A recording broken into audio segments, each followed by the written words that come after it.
स्तरातून आपण काही वचनं वाचणार आहोत. आपले आजचे स्तोत्र आहेत 122. आपण आळीपाळीने वाचणार आहोत. आपल्यासाठी मोरेस ब्रदर वाचतील स्तोत्र 122. आपण जुन्या करारातून स्तोत्र संहिता 122वा अध्याय आपण आळीपाळीने वाचूयात. पान क्रमांक 754. स्तोत्र संहिता 122. आपण परमेश्वराच्या घराकडे जाऊ असे ते मला म्हणाले, तेव्हा मला आनंद झाला. हे यरूशलेमे, तुझ्या वेशींना आपले पाय लागले आहेत. हे यरूशलेमे, एकत्र जोडलेल्या नगरीसारखी तू बांधलेली आहेस. इस्रायेस लावून दिलेल्या निर्बंधाप्रमाणे तुझ्याकडे परमेश्वराच्या नावाचे करण्यासाठी चढून येतात. कारण तेथे न्यायासने दाविदाच्या घराण्याची राजसने मांडली आहेत. यरूशलेमेच्या शांतीसाठी प्रार्थना करा. तुझ्यावर प्रीती करणाऱ्यांचे कल्याण असो. तुझ्या कोट्यात शांती बसो, तुझ्या राजवाड्यात समृद्धी नांदो. माझे बंधू व माझे मित्र यांच्यासाठी तुझ्यामध्ये शांती बसो, अशी मी प्रार्थना करी. शेवटचं वचन आपण सर्वजण मिळून वाचूयात. परमेश्वर आमचा देव, याच्या घराकरिता तुझ्या कल्याणासाठी मी झटत जाईन. परमेश्वर करू वाचले सर्व वचन आपल्या सर्वांसाठी आशीर्वादाची करू. हालेलुया. यावेळेस जुन्या करारामधून दुसरे इतिहास याचा 5वा अध्याय संपूर्ण अध्याय आहे. आपल्यासाठी आकाश ब्रदर वाचतील.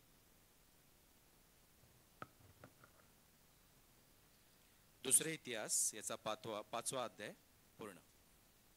जुन्या करारातून दुसरे इतिहास 5वा अध्याय 1 ते 14 वचने आपण ऐकूया. या प्रकारे जे काही काम परमेश्वराच्या मंदिरासाठी शल्मोनाने हाती घेतले ते सर्व समाप्त झाले.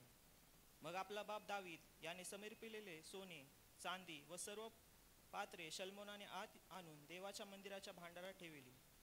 मग शल्मोनाने परमेश्वराच्या कराराचा कोश दाविदपुरातून म्हणजे अर्थात सियोनातूनच वरती आणावयासाठी इस्रायलाचे वडीलजण, वंशजाचे सर्व मुख्य आणि इस्रायलाच्या पितृकुळाचे सरदार यास यरूशलेमेत जमा केले. सर्व इस्रायल पुरुष 7व्या महिन्यातल्या सणात राजाजवळ जमा झाले. इस्रायलाचे सर्व वडीलजण आले तेव्हा लेव्यांनी कोश उचलून घेतला. कोश, दर्शन मंडप व मंडपातील सर्व पवित्र पात्रे ही लेवी याजकांनी वरती वाहून नेली.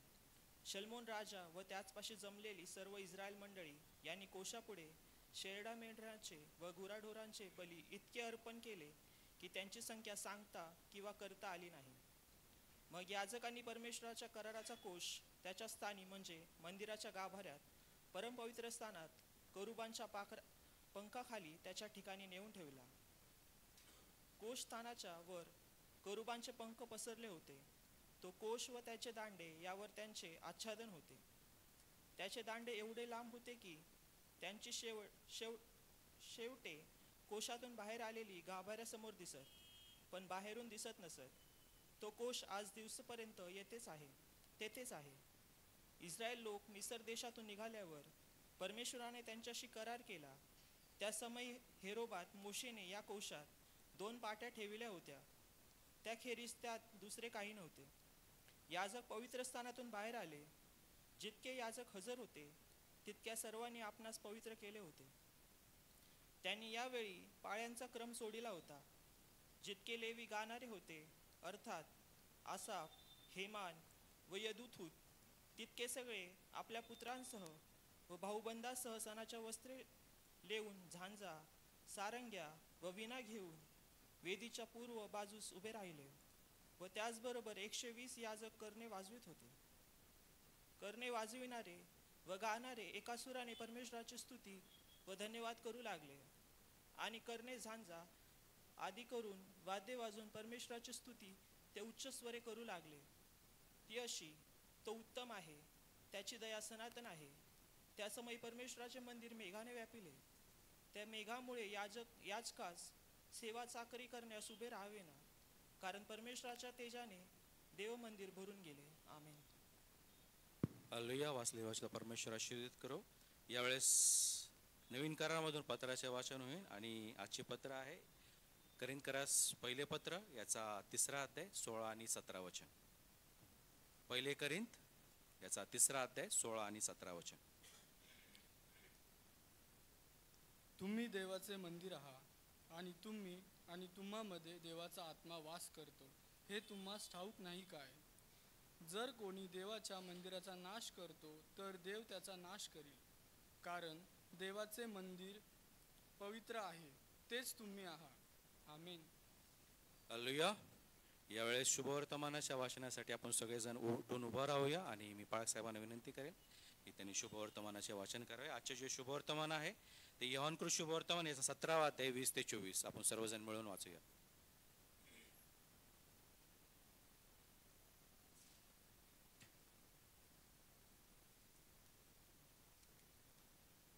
आजच्या दिवसाकरता जे शुभवर्तमान घेतलेले आहे, योहानकृत शुभवर्तमान याचा 17वा अध्याय. योहानकृत शुभवर्तमान अध्याय 17 आणि 20व्या ओबीपासून शुभवर्तमानास प्रारंभ होतो. तो सर्व मंडळी करता विनंती करतो, आणि मी केवळ त्यांच्यासाठीच विनंती करीत नाही, तर त्यांच्या वचनावरून जे माझ्यावर विश्वास ठेवतात त्यांच्यासाठीही विनंती करतो, अशासाठी की त्यांनी सर्वांनी एक व्हावे. हे बापा, जसा तू माझ्यामध्ये व मी तुझ्यामध्ये, तसेच त्यांनीही आम्हामध्ये एक व्हावे, यासाठी की तू मला पाठवले असा विश्वास जगाने धरावा. आणि तू जे गौरव मला दिले आहे ते मी त्यांना दिले आहे, यासाठी की जसे आपण एक आहोत तसे त्यांनीही एक व्हावे, मी त्यांच्यामध्ये व तू माझ्यामध्ये, यासाठी की ते पूर्णपणे एक केले जावे.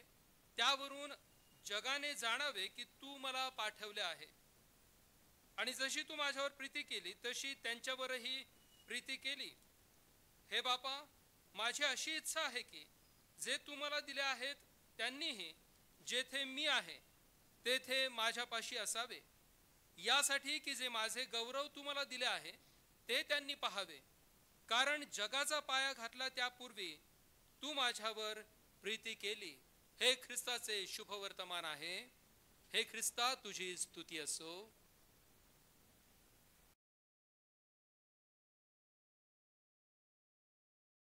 आम्ही तुझे उपकार मानतो. पित्या, तुझ्या पवित्र मंदिराची ओढ आमच्या अंतःकरणाला लागू दे प्रभू, कारण हे मंदिर तुझं घर आहे. आणि परमेश्वरा बापा, तू आम्हाला या ठिकाणी भेटत आहेस प्रभू. तुझं पवित्र वचन तू आम्हाला देत आहेस, तुझा निरोप तू आम्हाला देत आहेस, तुझी सहभागिता आम्हाला देत आहेस. आमच्या मंडळीतील बहीण भावंडांची सहभागिता तू आम्हाला देत आहेस. याबद्दल आम्ही तुझे उपकार मानतो, तुला धन्यवाद देतो. आणि प्रभू, मंदिराला येणं हे किती अगत्याचं आहे, किती महत्वाचं आहे, हे आम्हा प्रत्येकाला कळू दे प्रभू. तू आम्हाला सहाय्य आणि शक्ती पुरव, कृपा कर, आणि आमच्याद्वारे तुझं गौरव घडू दे अशी प्रार्थना आणि विनंती करतो. येशू ख्रिस्त आमचा तारणारा याच्याद्वारे मागितलं म्हणून तो ऐक बापा. आमेन. आज ज्या विषयाकडे मला तुम्हाला घेऊन जायचंय तो विषय आहे, परमेश्वराचे तेज आपल्या पवित्र मंदिरामध्ये आहे का? परमेश्वराचे तेज आपल्या पवित्र मंदिरामध्ये आहे का? हा प्रश्न आज तुम्ही 11 वाजता इथून बाहेर पडताना घेऊन जायचा आहे. खरंच आमच्या मंदिरामध्ये देवाचं तेज आहे का? तेज म्हणजे काय? इंग्रजीमध्ये ज्याला ग्लोरी म्हटलं जातं, बरोबर आहे. आम्ही आमच्या लेकरांची नावं ठेवतो, ज्यांच्या घरामध्ये मुली आहेत ते आवर्जून त्यांची नावं ग्लोरी ठेवतात. ग्लोरी म्हणजे तेज, नाही का? आणि मग जर त्या नावाप्रमाणे त्या मुलीचं, त्या लेकराचं वागणं असेल तर चांगली गोष्ट आहे. परंतु मी नेहमी सांगत असतो की शास्त्रामधली नावं ठेवताना आम्ही फार विचारपूर्वक नावं ठेवली पाहिजे. लुसिफर नाव कोणी ठेवतं का? आपल्या मुलाचं नाव लुसिफर ठेवलेलं कोणी ऐकलंय का? का बरं नाही ठेवत? एक 5 मिनिटं, फक्त 2 मिनिटं आपण चर्चा करू. लुसिफर नाव का नाही ठेवत? सैतानाचं नाव आहे ते. कुणी सांगितलं सैतानाचं नाव आहे? देवदूताचं नाव आहे जो सैतान झाला. अजून काय?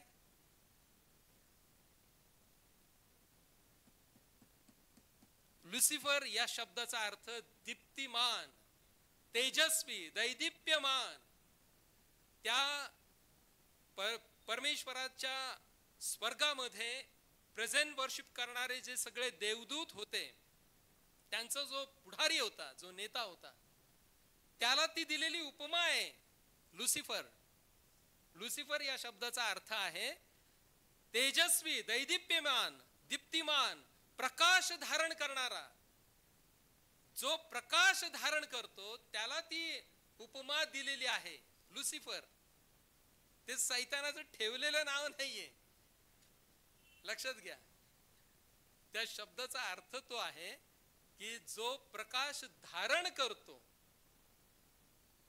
असं आज आपण 2 भागांमध्ये गोष्टी पाहणार आहोत. परमेश्वराचं तेज आमच्या पवित्र मंदिरामध्ये का येतं, त्याची कारण काय आहेत, आणि परमेश्वराचं तेज आमच्या मंदिरामधून का निघून जातं, त्याची कारण काय आहेत. आणि मग आम्ही ख्रिस्त विश्व मंडळे या वचनांच्या माध्यमातून आणि या कारणांच्या माध्यमातून आपण कुठे आहोत हे स्वतः आम्ही शोधण्याचा प्रयत्न करू.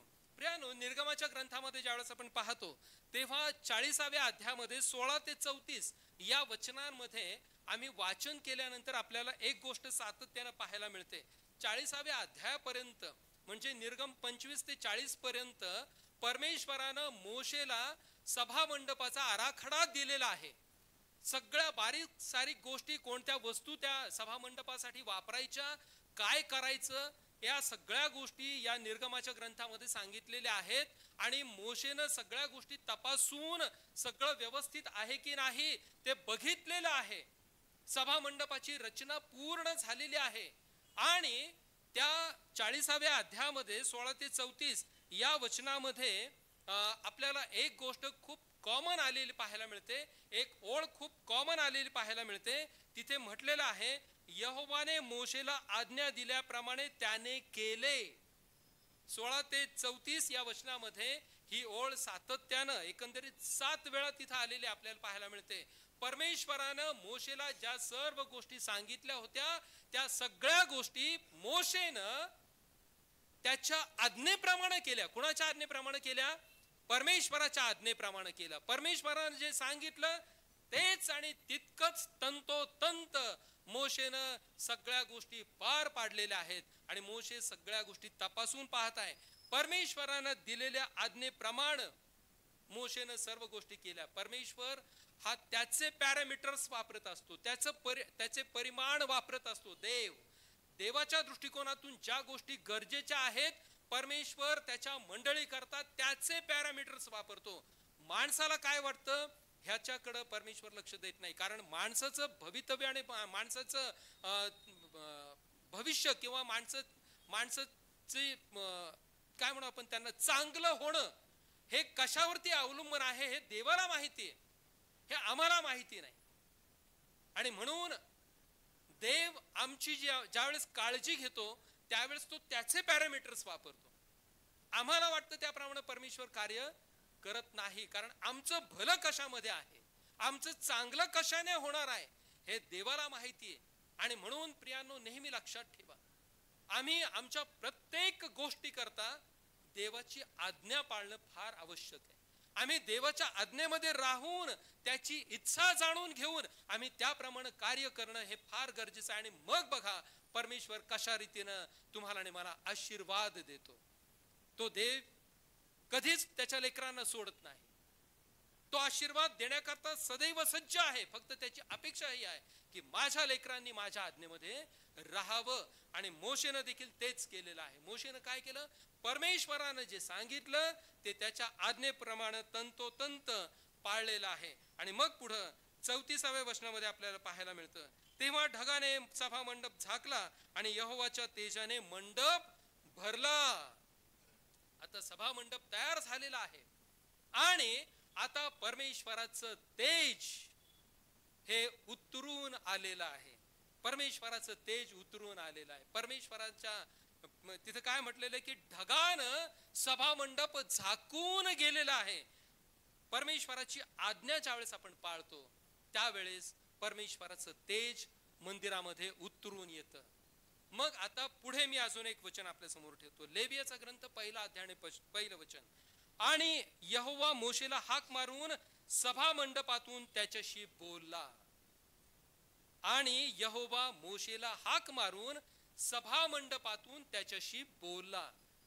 लेवियाच्या ग्रंथामध्ये येईपर्यंत निर्गमाच्या ग्रंथात काय फरक आहे आपल्याला काय जाणवतं? आता परमेश्वर सभा मंडपातून हाक मारून मोशे बरोबर बोलत आहे. निर्गमाच्या ग्रंथामध्ये परमेश्वर मोशेशी कसा बोलत होता, कुठे बोलत होता, काय माहिती आपल्याला? डोंगरावर. आमेन. कुठे? कोणत्या डोंगरावर? सिनाय. सगळ्या निर्गमाच्या ग्रंथामध्ये बघा आपण, परमेश्वर मोशेला बोलवायचा, तू इकडे वरती चढून माझ्याकडे ये. 10 आज्ञा कुठे दिल्या? पर्वतावर दिल्या, हो की नाही? परमेश्वर मोशेला बोलवून घ्यायचा. आता देवाची इच्छा ही आहे की मला माझ्या लोकांमध्ये राहायचंय, हे माझे लोक आहेत, माझे लेकर आहेत, मला यांच्यामध्ये राहायचंय. आणि म्हणून तिथपासून निर्गम 25 पासून घरी जाऊन या आठवड्यात आवर्जून वाचा. मंदिराची कन्सेप्ट जी आहे ती तिथून सुरू झालेली आपल्याला पाहायला मिळते.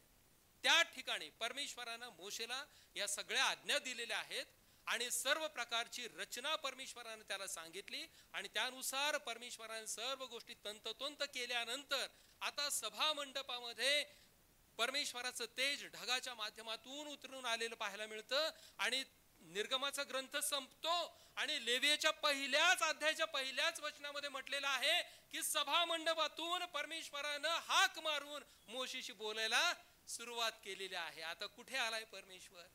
कोशाच्या माध्यमात 10 आज्ञांच्या स्वरूपामध्ये परमेश्वरानं त्याच्या लोकांमध्ये वास्तव्य केलेलं आहे. आता परमेश्वर कुठून बोलत आहे? सभा मंडपामधून बोलत आहे. आता परमेश्वर मोशेला म्हणतो का तू इकडे ये माझ्याकडं? नाही. आता सिनाय पर्वतावरती परमेश्वरानं मोशेला बोलावणं सोडून दिलं, कारण परमेश्वर स्वतः लोकांमध्ये आलेला आहे. देव स्वतः लोकांमध्ये आलेला आहे आणि त्यानं आता बोलायला सुरुवात केलेली आहे. आम्ही पाहतो की ज्यावेळेस आम्ही देवाच्या इच्छेप्रमाणे आणि आज्ञाप्रमाणे वागतो त्यावेळेस परमेश्वराचं तेज त्याच्या मंदिरामध्ये उतरून येतं. आम्ही पुढचं अजून एक उदाहरण पाहू. 4 उदाहरणं मी तुमच्या समोर ठेवतो. हन्ना आपल्या प्रत्येकाला माहिती, आम्ही लहानपणापासून संडे स्कूल पासून हन्ना बद्दल ऐकत आलेलो आहोत, शिकत आलेलो आहोत. पहिल्या शमूएल याच्या पहिल्या अध्यायापासून आम्ही ज्यावेळेस वाचन करतो, हन्नेच्या संदर्भातल्या ज्या गोष्टी आहेत. हन्ना कोण होती? वांस होती, ती एल्कानाची पत्नी. आणि ती वांस असल्यामुळं अजून एक पत्नी एल्कानाकडं किंवा त्यानं केली होती. परंतु हन्ना दरवर्षी देवाच्या मंदिरामध्ये जाऊन रडून प्रार्थना करायची, नाही का? कशासाठी प्रार्थना करत होती? लेकरू व्हावं म्हणून. कोणत्या स्त्रीला असं वाटेल की तिला मातृत्व नको? कोणत्या स्त्रीला असं वाटेल की तिला लेकरू नको? प्रत्येक स्त्रीचा तो अधिकार आहे. परमेश्वरानं ते मातृत्व आणि तो दैवी गुण परमेश्वरानं दिलेला आहे, तो आशीर्वाद दिलेला आहे स्त्रीला. आणि त्यामुळं ही हन्ना दरवर्षी जायची नित्यनेमाप्रमाणे आणि त्या देवाच्या समोर ती तिचं रडगाणं मागत असायची, ती बोलत असायची. आणि तिची जी सवत होती पनींना, तिला लेकरू असल्यामुळं ती काय करायची? ती हन्नाला चिडवत असत. त्याचं एक वेगळं दुःख तिच्या मनामध्ये होतं. असं वर्षानुवर्ष क्रम चाललेला आहे. आणि मग आता एके दिवशी या हन्नानं काय केलेलं माहितीये का? तिची प्रार्थना बदलली. हन्नानं तिची प्रार्थना बदलली. तिनं काय केली प्रार्थना माहिती आहे आपल्याला? सोपं आहे. तिनं प्रार्थना केली की हे देवा, जे लेकरू तू मला देशील ते मी तुझ्या सेवेकरता देऊन टाके. आणि बघा काय चमत्कार झाला. ती घरी गेली आणि परमेश्वरानं तिला आशीर्वादित केलं. आमेन. परमेश्वरानं तिला आशीर्वादित केलं. का आशीर्वादित केलं? इतके वर्ष तू काय प्रार्थना करत होतीस हन्ने? मला लेकरू दे, मला लेकरू दे, मला लेकरू दे. तिच्याही मनात कदाचित प्रश्न आला असेल की परमेश्वर माझी प्रार्थना का ऐकत नाही? काय चुकतं माझं? तिची चूक तिला कळतच नव्हती. तिला काय पाहिजे होतं? तिला फक्त आई व्हायला पाहिजे होतं, तिला मातृत्व पाहिजे होतं, लेकरू पाहिजे होतं. तिला देवाची गरज कळाली नाही प्रियांनो. तिला तिच्यासाठी लेकरू पाहिजे होतं. ती फक्त स्वतःसाठी मागत होती. स्वतःपुरती मर्यादित प्रार्थना करत होती. आता या वर्षी या हन्नेनं प्रार्थनेचं स्वरूप बदललं. ती म्हणते की परमेश्वरा, तू जर मला लेकरू दिलंस तर ते लेकरू मी तुझ्या सेवेकरता अर्पण करेल. आणि त्याच वर्षी परमेश्वरानं तिला लेकरू दिलेलं आहे. काय नाव त्याचं? शमूवेल. आमेन. शमूवेलाच्या स्वरूपामध्ये या हन्नेला पुत्र दिला आणि तिनं कमिटमेंट पाळलेली आहे. अंगावरचं दूध तुटेपर्यंतच त्या लेकराला तिनं स्वतःजवळ ठेवलं आणि नंतर तिनं परमेश्वराच्या सेवेकरता ते लेकरू तिनं अर्पण करून दिलेलं आहे. त्याच्या सेवेकरता दिलेलं आहे. आमेन. प्रियांनो, परमेश्वराचं तेज मंदिरामध्ये केव्हा येतं माहितीये? ज्यावेळेस आम्ही देवाची गरज जाणतो, ज्यावेळेस परमेश्वराला माझ्या जीवनातून काय अपेक्षित आहे, परमेश्वराला माझ्याकडून काय हवं आहे, या गोष्टी ज्यावेळेस आम्ही देवाशी बोलून त्याला विचारतो की हे परमेश्वरा, तुला माझ्याकडून काय पाहिजे, तुला माझ्याकडून काय अपेक्षा आहे, या गोष्टीकडे ज्यावेळेस आम्ही लक्ष देतो त्यावेळेस आमच्या मंदिरामध्ये परमेश्वराचं तेज उतरून येतं. आम्ही फक्त आमच्या स्वार्थाकरता, माझ्याकरता, माझ्या कुटुंबासाठी, माझ्या लेकरासाठी, मी माझं आणि माझंच, या गोष्टी ज्यावेळेस आम्ही गृहीत धरून प्रार्थना करतो, लक्षात घ्या प्रियांनो, परमेश्वराची देखील गरज असते. परमेश्वराला देखील गरज आहे हे आम्ही ओळखलं पाहिजे. आम्हाला तो प्रसंग माहिती आहे का, येशू ख्रिस्ताच्या बाबतीत घडलेला? ज्यावेळेस त्याचा जयोत्सवानं त्या यरुशलेमेमध्ये प्रवेश होतो, त्याच्या समोर पायघड्या टाकल्या जातात, गाढवावरती तो विराजमान झालेला आहे, राजा म्हणून लोकांनी त्याचा स्वीकार केलेला आहे. आणि मग शास्त्री परुषी तो सगळा होसानाचा नारा ऐकून त्याला म्हणतात की तुझ्या शिष्यांना आवर. आणि प्रभू येशू ख्रिस्त काय म्हणतो? हे जर गप्प राहिले तर धोंडे ओरडतील. मला तुम्हाला ही दुसरी बाजू देखील सांगायची. लक्षात घ्या, परमेश्वराला माणसांची गरज आहे त्याच्या सेवा कार्याकरता, परंतु आम्ही जर त्याच्या सेवा कार्याकरता आलो नाही तर परमेश्वर अशा धोंड्यांचा उपयोग करून घेईल की ज्यांच्या बाबतीत आम्ही कल्पना देखील करू शकलेलो नसतो.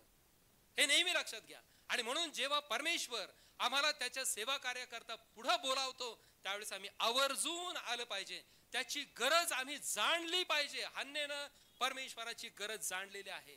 तिनं काय म्हटलेलं आहे की जो पुत्र तुम्हाला देशील तो मी तुझ्या सेवा कार्याकरता अर्पण करून टाकणार आहे, मी तुझ्या सेवेसाठी देणार आहे. आणि त्याच वर्षी हन्नेला परमेश्वरानं पुत्र दिलेला आहे.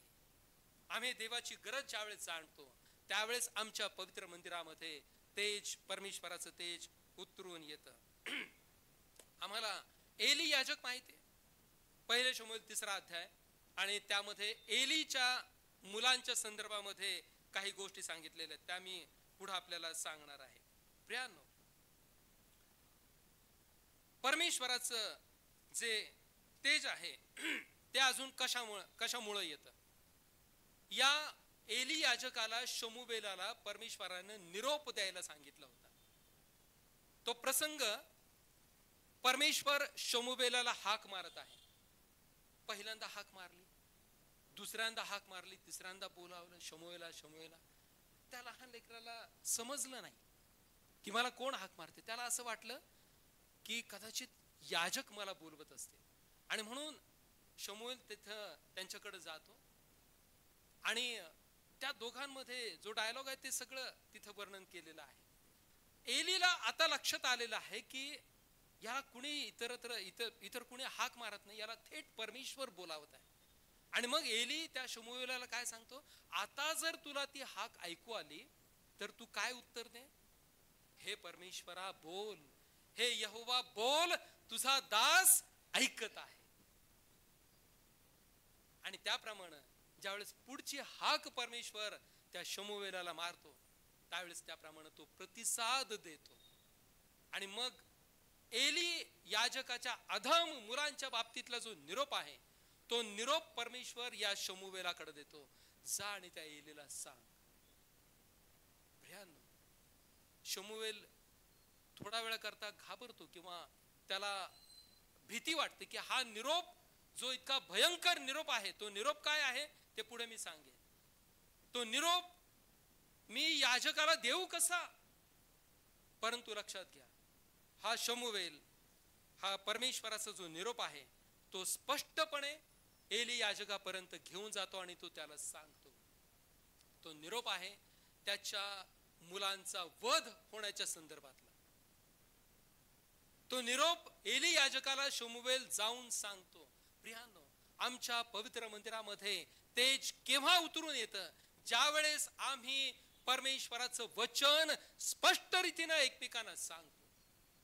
तर मॅनिप्युलेट करून आम्ही सांगत नाही, आम्ही त्याच्यामध्ये घोटाळे करून ज्यावेळेस सांगत नाही, आम्ही ज्यावेळेस ते वचन खरं आणि सत्य रीतीनं ट्रान्सपरन्सी ठेवून आम्ही ज्यावेळेस सांगतो, त्यावेळेस परमेश्वराचं तेज त्याच्या पवित्र मंदिरामध्ये उतरून आल्याशिवाय राहत नाही. प्रियांनो, सुरुवातीला शमूएलाला निश्चितार्थानं भीती वाटली असणार, परंतु तो धीर एकवटून आणि परमेश्वरावरील विश्वासानं तो निरोप एली याजकापर्यंत घेऊन जातो. आम्ही कशा रीतीनं परमेश्वराच्या योजनांना प्रतिसाद देतो, आम्ही कशा पद्धतीनं परमेश्वराची आज्ञा पाळतो, आम्ही कशा पद्धतीनं परमेश्वराची गरज जाणतो, या सर्व गोष्टींवर परमेश्वराचं तेज त्याच्या मंदिरामध्ये उतरून येणं हे येतं किंवा नाही हे ठरतं. आम्ही मोशेकडे बघितलं, आम्ही हन्नेकडे पाहिलं, आम्ही शमूएल बाळाकडे बघितलेलं आहे. प्रियांनो, मोशेनं आज्ञा पालन केलं. आम्ही आज्ञा पाळत आहोत का परमेश्वराच्या? आम्ही देवाच्या आज्ञेमध्ये आहोत का? हा आज आमच्या समोर वैयक्तिक प्रश्न आहे. जर आम्ही देवाच्या आज्ञा पाळत नसू तर लक्षात घ्या, आमच्या मंदिरामध्ये परमेश्वराचं तेज उतरून येणार नाही. आम्ही जर देवाची गरज जाणणारे नसू तर लक्षात घ्या, आमच्या मंदिरामध्ये परमेश्वराचं तेज उतरून येणार नाही. आम्ही जर देवाचे निरोप स्पष्ट रीतीनं आणि जसा आहे ज्याप्रमाणे संदेश त्यांनी परमेश्वराचा निरोप त्याच्या लोकांना फार परखडपणे दिला, आणि म्हणून एकही जुन्या करारामधला संदेश हा लोकांच्या दृष्टीनं प्रिय नव्हता. कारण का? कारण परमेश्वराचे जे निरोप आहेत ते अत्यंत कठीण निरोप होते, अत्यंत कडक होते, परंतु त्यांनी कोणतीच गोष्ट लपवून ठेवली नाही. त्यांनी जसेच्या तसे निरोप परमेश्वराचे त्याच्या लोकांना दिलेले आहे. आम्ही तशा पद्धतीनं एकमेकांची उन्नती होण्याकरता या पवित्र वचनांचा उपयोग करतो का? आम्ही स्पष्ट रीतीनं देवाची वचनं आम्ही एकमेकांच्या उन्नती करता सांगतो का? प्रियांनो, ते फार आवश्यक आहे. आता आम्ही बघणार आहोत की परमेश्वराचं तेज त्याच्या मंदिरामधून का निघून जातं. शास्त्रेचा ग्रंथ 21वा अध्याय आणि 25वा वचन. या वचनामध्ये काय लिहिलेलं माहितीये? त्या दिवसात इस्रायलावर राजा नव्हता, प्रत्येकाला त्याच्या दृष्टीने जे नीट दिसे ते तो करीत. शास्त्रेच्या ग्रंथामध्ये एकंदरीत किती शास्त्रे आहेत? परमेश्वरानं किती शास्त्रे दिलेले आहेत, न्यायाधीश दिलेले आहेत? 13. त्या काळामध्ये इस्रायल लोकांमधूनच परमेश्वर एकाची निवड करत असे आणि त्या माणसांना तो काही काळापुरता इस्रायल लोकांचा न्याय इंसाफ करण्याकरता त्यांना निवडून त्यांच्यावरती तो अधिकारी म्हणून नेमत असे. प्रियांनो, एकंदरीत 13 शास्त्रे परमेश्वरानं या इस्रायल लोकांवरती दिलेल्या आहेत. परंतु कालांतरानं ज्यावेळेस शास्त्रे नव्हते, मग हे इस्रायल लोक आता कुणीच निर्बंध घालणारा आपल्याला उरलेला नाही, आपल्याला आता कुणीच अटकाव करणारा उरलेला नाही, आणि म्हणून आम्हाला वचन असं सांगतं की त्या दिवसामध्ये इस्रायलावर राजा नव्हता, कुणीच राजा नव्हता, कुणी शास्ता नव्हता, कुणी चुकीच्या गोष्टींसाठी अटकाव घालणारं नव्हतं. अशा परिस्थितीमध्ये प्रत्येकाला त्याच्या दृष्टीने जे नीट दिसे ते तो करीत. अशी परिस्थिती इस्रायल लोकांची होती. ज्याला जसं वाटत त्या पद्धतीनं ते इस्रायल लोक शास्त्रेच्या नंतरच्या काळामध्ये वागत होते. ज्याला जसं वाटत, आज मला अमुक एक गोष्ट करावीशी वाटली, मी केली, उद्या तमुक करावं असं वाटेल त्यावेळेस मी तसं करेन. कुठल्याही प्रकारचं बंधन नाही, कुठल्याही प्रकारची शिस्त नाही, कुठल्याही प्रकारचे नियम नाहीत, आणि असं बेशिस्तपणे आणि सर्व बेफिकीरपणाचं वागणं हे त्या काळामध्ये चालू होतं. आणि अशा परिस्थितीकडे ज्यावेळेस आम्ही पाहतो प्रियानो, आज आम्ही आमच्या वैयक्तिक आणि कौटुंबिक आणि मंडळीच्या दृष्टिकोनातून ज्यावेळेस या गोष्टींकडे पाहतो त्यावेळेस आमचं जीवन अशाच पद्धतीनं आहे असं आपल्याला वाटत नाही का? ज्याप्रमाणे इस्रायल लोक, त्यांच्यावरती कोणी न्यायाधीश नव्हता, कोणी शास्ता नव्हता, त्यांना अटकाव करणारं कोणी नव्हतं, अशाच पद्धतीनं आजही 2025 सालामध्ये आम्ही आमचं जीवन जगत नाही आहोत का? आजही आमच्या मनामध्ये परमेश्वराबद्दल भीती नाही, आजही आमच्या मनामध्ये देवाबद्दल आदर नाही, देवाबद्दल प्रेम नाही, त्याच्या सेवकांबद्दल प्रेम नाही, त्याच्या सेवकांबद्दल आदर नाही. आज आम्ही परमेश्वराच्या सेवकांना आजही आम्ही वाटेल तसं बोलतो, अनादर करतो, एकेरी नावानं आम्ही त्यांच्याशी बोलतो. आजही आम्ही पवित्र मंदिराच्या बाबतीत तितके आवेशी आहोत का? आम्ही कमिटेड आहोत का? दिलेला शब्द आम्ही पाळणारे आहोत का? आम्ही जर आम्हाला कुठं जायचं असेल तर आम्ही दिलगिरी व्यक्त करतो का? किंवा आम्ही इन्फॉर्मेशन देतो? किती जणांनी आज इथं बसलेल्या पैकी मला एक फक्त सांगा की आपण सगळ्यांनी सर्व्हिस केलेली आहे, काही जण करत आहात, बरोबर आहे. नोकरीच्या ठिकाणी किती जण असं करतात की त्यांना तुम्हाला असं वाटलं की आज मला कामाला जायचं नाही, विदाउट इन्फॉर्मेशन आपण घरी राहिलो, 1 दिवस 2 दिवस 1 आठवडा 15 दिवस, असं आपण करतो? नाही करत. कारण तिथं विचारणारे आहेत, तिथं अपमान करणारे तुमचे अधिकारी आहेत. एखादा दिवस कोणीतरी सहन करेल, 2 दिवस सहन करेल, तिसऱ्या दिवशी लगेच तुम्हाला घरी फोन येईल. आणि जर तुम्ही अजूनही बेफिकिरी दाखवली, जर तुम्हाला अजूनही असं वाटलं की मी असंच राहीन, तर लक्षात घ्या तुमच्याकडे लगेच मेमो येईल. तुम्हाला आधी शो कॉज नोटीस दाखवतील आणि नंतर मग मेमो इश्यू केला जाईल. 3 मेमो झाले की तुम्हाला टर्मिनेट करण्यात येईल. आम्ही आमच्या कामाच्या ठिकाणी जर बेफिकिरीनं वागत नाही, बेशिस्तीनं वागत नाही, मग चर्चच्या बाबतीत आम्ही बेशिस्त का होतो बरं? आम्ही चर्चच्या बाबतीत इतका बेफिकीर का होतो? कारण आम्हाला हे माहितीये की परमेश्वर आत्ता न्याय करणार नाही, तो आत्ता आम्हाला काही लगेच शासन करणार नाही. आम्ही कामावर ज्या ठिकाणी आम्ही काम करतो त्या ठिकाणी आम्ही असं वागत नाही, कारण आम्ही दांडी मारली तर आमचा पेमेंट कट होतो, तिथं आम्हाला पगार मिळतो नाही का, वेतन मिळतं. आणि म्हणून आम्ही हर तऱ्हेनं वेळेच्या आधी आम्ही आमच्या कामाच्या ठिकाणी पोहोचतो. पंच आहे प्रत्येक ठिकाणी, बायोमेट्रिक, 5 मिनिटं 7 मिनिटं आधी आम्ही पोहोचतो. उशीर झाला तर लेट मार्क, 3 उशीर तर 1 हाफ डे कट. देवाच्या बाबतीत आम्ही इतके उदासीन का? आजही आम्ही परमेश्वराच्या बाबतीत आणि परमेश्वराच्या मंदिराच्या बाबतीत आम्ही हेच करत आहोत. आम्हाला वाटतं त्यावेळेस आम्ही चर्चला येतो, आम्हाला वाटलं तर आम्ही चर्चला येतो. सकाळी 9:30ची वेळ आहे. किती जण इथं 9:30च्या आधी हजर होते? ज्याचा त्याचा वैयक्तिक प्रश्न आहे. त्यांनी आपल्या स्वतःला विचारा, देवाला भेटायला मी किती वाजता आलेलो आहे? आठवड्यातून एकदा यायचं असतं आम्हाला तेही जमू नये. आम्ही परमेश्वराला भेटण्याकरता वेळेवर 5 मिनिटं 10 मिनिटं अगोदर येऊ शकत नाही. इतके आम्ही उदासीन आहोत का? इतका आम्ही देवाच्या विरोधात गेलेले लोक आहोत का? प्रियानो, लक्षात घ्या, या आमच्या बेशिस्त आणि बेफिकीर वागण्यानं, परमेश्वराचा आदर न करण्यानं, परमेश्वरावर प्रेम न करण्यानं, मंदिराचा आदर न करण्यानं परमेश्वराचं तेज आमच्या मंदिरातून निघून जात. आम्ही जर देवाच्या मंदिराचा अनादर केला तर लक्षात घ्या, परमेश्वराचं तेज आमच्या मंडळीतून, आमच्या मंदिरामधून निघून जात असतं. एलीच्या मुलांचा जो अधमपणा होता तो इतका भयानक होता. आपण दुसरं कारण बघूयात की देवाचं तेज त्याच्या मंदिरामधून का निघून जात. आम्ही पहिले शमूएलच्या 2ऱ्या अध्यायापासून पुढे वाचलं, त्या अध्यायामध्ये वाचलं त्यावेळेस आपल्याला कळतं की हे त्याची जी 2 मुलं आहेत, ही मुलं किती अधम होती, हफनी आणि फिनहास, ज्यावेळेस लोक अर्पण घेऊन यायची त्यावेळेस ते अर्पण करण्यापूर्वीच हे दोघंही ते अर्पण त्रिशूळानं मारून त्या अगोदर घेत असत. म्हणजे त्यांनी काय केलं, त्यांनी परमेश्वराचा अधिकार स्वतःकडे घेतला. जे अर्पण देवाला अर्पण करायचं आहे त्याच्या अगोदरच त्यांनी स्वतःकडे ते अर्पण घेतलेले आहे.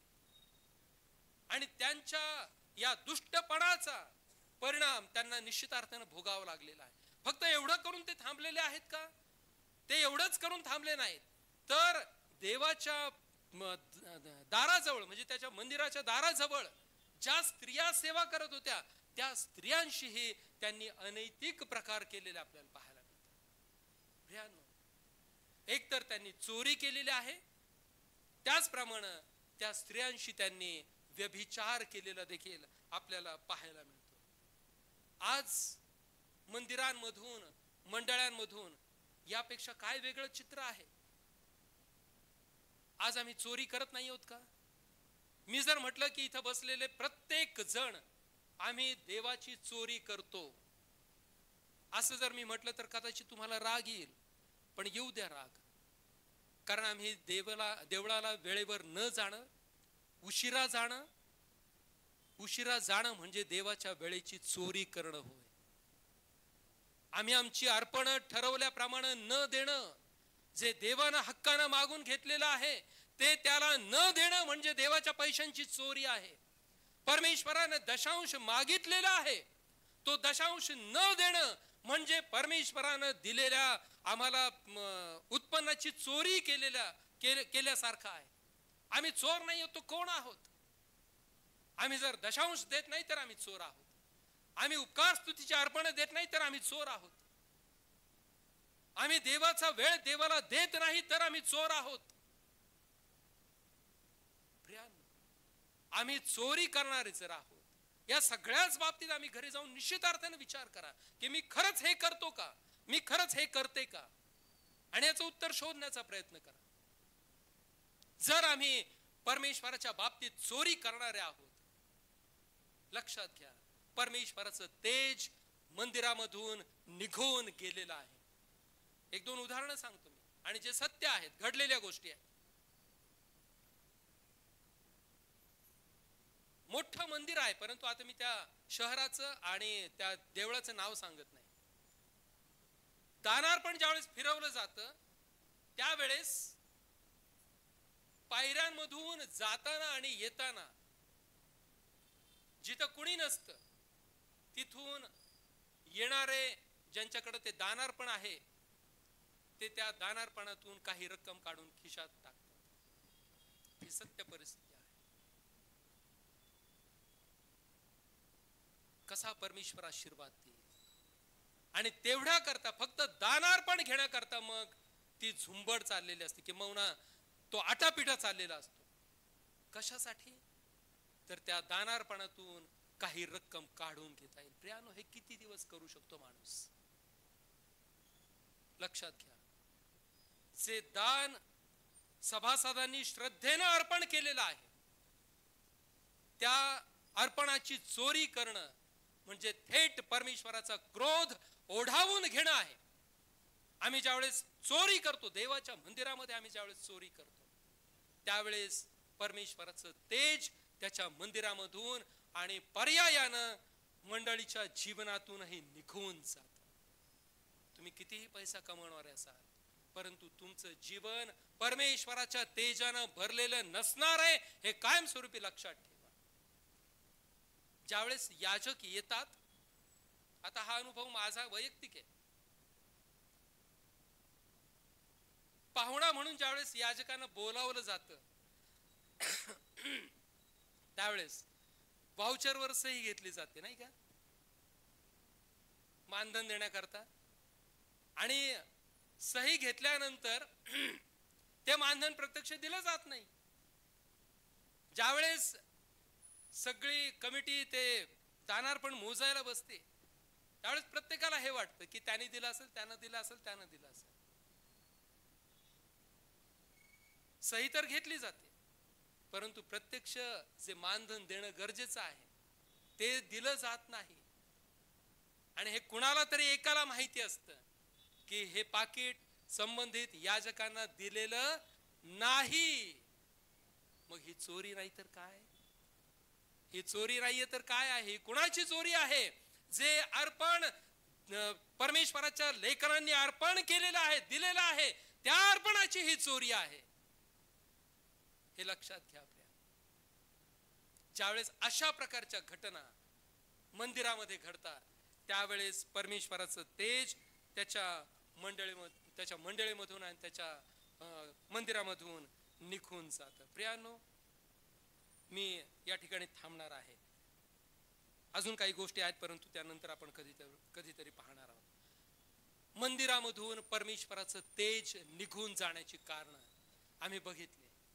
आम्ही जर देवाच्या बाबतीत त्याची चोरी करत असो, मग ती पैशाची चोरी असेल, वेळेची चोरी असेल, किंवा आम्ही देवाच्या बाबतीत इतर खोटेपणा करत असो, प्रियांनो, आमच्या मंदिरामधून परमेश्वराचं तेज निघून जात. अशा मंदिरामध्ये परमेश्वराचे आशीर्वाद कधीच राहत नाही. ती मंडळी, ते कुटुंब, ती व्यक्ती आणि ते मंदिर कधीच आशीर्वादित होत नाही. आम्ही परमेश्वराशी प्रामाणिक असणं फार आवश्यक आहे. आम्ही देवाशी विश्वासू राहणं फार गरजेचं आहे. जी कमिटमेंट आम्ही परमेश्वराला करत असतो ती कमिटमेंट पाळणं अत्यंत गरजेचं आहे. आम्ही जर देवाला दिलेला शब्द पाळत नाही, आम्ही त्याप्रमाणे करत नाही, आम्ही जर त्याच्या सेवकांचा अपमान करत आहोत, आम्ही जर याजकांचा मान राखत नाही, आम्ही जर आमच्या ज्येष्ठ सभासदांचा मान राखत नाही, तर लक्षात घ्या परमेश्वराच्या मंदिरातून तेज निघून जात. आम्ही त्याच्या आज्ञेप्रमाणे वागणारे असू तर परमेश्वराचं तेज त्याच्या मंदिरामध्ये फिरून येतं. परंतु त्याच्या आज्ञेप्रमाणे वागण्याकरता आधी आम्हाला देव समजणं गरजेचं आहे. आम्हाला त्याचं हृदय कळणं गरजेचं आहे आणि त्यासाठी आम्ही देवळाला येणं गरजेचं आहे. प्रियांनो, देवळाला आम्ही कधी येतो? आम्ही आमच्या इच्छेप्रमाणे येतो. आम्हाला वाटतं त्या वेळेला येतो. परंतु आजपासून मी ही अपेक्षा करतो. मी मागं हे म्हटलं होतं की प्रत्येक महिन्याच्या 4थ्या रविवारी मला या मंदिरामध्ये सभासदांमधून कुणीतरी एकानं सांगावं की पाळक साहेब, या रविवारी मी संदेश देईन. परंतु आज 10 दिवस होऊन गेले, मला अजूनही कोणाचा फोन आलेला नाही, मला अजूनही कोणी सांगितलेलं नाही. हे तर आहेतच, हे देतील. त्यांना मी आजही सांगितलं तरी ते संदेश देतील. त्यांच्या व्यतिरिक्त मला हवं आहे, तरुण संघामधून, महिला मंडळामधून किंवा सभासदांमधून. प्रियांनो, परमेश्वर तुम्हाला बोलावत आहे, त्याच्या सेवेकरता पुढे बोलावत आहे. माग राहू नका. हे पवित्र मंदिर आपलं आहे. देवाच्या सेवेकरता परमेश्वरानं त्याला दिलेला, आपल्या प्रत्येकाला दिलेला आहे. ही सोय परमेश्वरानं आपल्या प्रत्येकासाठी करून ठेवलेली आहे. आणि म्हणून त्याच्या सेवेकरता, त्याच्या गौरवाकरता आपण माग राहू नये. जे दान आपल्या प्रत्येकाला दिलेलं आहे त्या दानाचा उपयोग, त्याचं तेज या मंदिरामध्ये उतरून यावं याकरता करा. प्रत्येकाला परमेश्वरानं वेगवेगळ्या दानानं भरलेलं आहे, मला माहिती आहे. परंतु आज कुठं आहे ते? लक्षात घ्या, परमेश्वर देऊन पाहतो आणि त्याला काढून घेण्याचाही अधिकार आहे. आणि ज्यावेळेस दिलेलं दान परमेश्वर काढून घेतो त्यावेळेस त्या व्यक्तीची, त्या मंडळीची अवस्था ही पूर्वीपेक्षा देखील वाईट होते. आज आमच्याकडे देवानं दिलेल्या गोष्टी आहेत, सगळ्या गोष्टी आहेत आज आमच्याकडे, परंतु आम्ही आज परमेश्वराच्या गौरवाकरता कमी पडत आहोत, आम्ही उणं भरत आहोत. हे आमच्या लक्षात येतंय का? आम्हाला ते लक्षात येणं फार गरजेचं आहे. आणि म्हणून परमेश्वराचं तेज जर आमच्या मंदिरामध्ये आम्हाला हवं आहे, परमेश्वराची उपस्थिती त्याच्या पवित्र आत्म्याच्या द्वारे आमच्या पवित्र मंदिरामध्ये, आमच्या प्रत्येक कुटुंबामध्ये हवी आहे, तर आम्हाला परमेश्वराच्या इच्छेप्रमाणे वागणं गरजेचं आहे. त्याच्या आज्ञांचं पालन करणं गरजेचं आहे. त्याची गरज जाणणं गरजेचं आहे आणि त्याप्रमाणे आम्हाला चालता यावं याकरता परमेश्वर आपल्याला सहाय्य करू. आपण प्रार्थना करू. सर्वसमर्थ ईश्वरा, तुला धन्यवाद देतो. प्रभू परमेश्वरा, आम्ही आज प्रार्थना करत आहोत. पित्या, ख्रिस्त विश्व मंडळी, या मंडळीला तू 50 वर्षापूर्वी या ठिकाणी रोवलेला आहेस, पेरलेला आहेस आणि या मंडळीचा हा वटवृक्ष आज झालेला आहे. आम्ही प्रार्थना करतो पिता परमेश्वरा, या झाडाखाली अनेक वेगवेगळ्या पाखरांनी यावं आणि परमेश्वरा बापा तुझा अनुभव घ्यावा म्हणून आम्ही तुला विनंती करतो. प्रभू परमेश्वरा, सहाय्य आणि शक्ती पुरव. पिता परमेश्वरा बापा, हे झाड सदैव बहरत राहू दे. ही मंडळी सदैव तुझ्या पवित्र वचनांनी भरलेली राहू दे, तुझ्या तेजानं भरलेली राहू दे. प्रभू, तुझा पवित्र तेज आमच्यामधून काढून घेऊ नको. आज आम्ही तुला प्रार्थना करतो प्रभू परमेश्वरा बापा, आमचं जर तुझ्याकडे दुर्लक्ष होत असेल तर आम्हाला क्षमा कर. प्रभू परमेश्वरा बापा, आम्ही तुझ्या बाबतीत उदासीन राहू नये, निष्क्रिय राहू नये. परमेश्वरा बापा, बेफिकीर राहू नये म्हणून आम्हाला सहाय्य कर. तुझ्या पवित्र वचनांनी भर, तुझ्या पवित्र आत्म्यानं भर प्रभू. आणि परमेश्वरा बापा, ही मंडळी तुझ्या तेजानं भरून जाऊ दे प्रभू, आणि त्याद्वारे तुझा गौरव घडू दे. अशा मी तुला प्रार्थना करतो. येशू ख्रिस्ताच्या द्वारे मागितलं म्हणून तू ऐक बापा.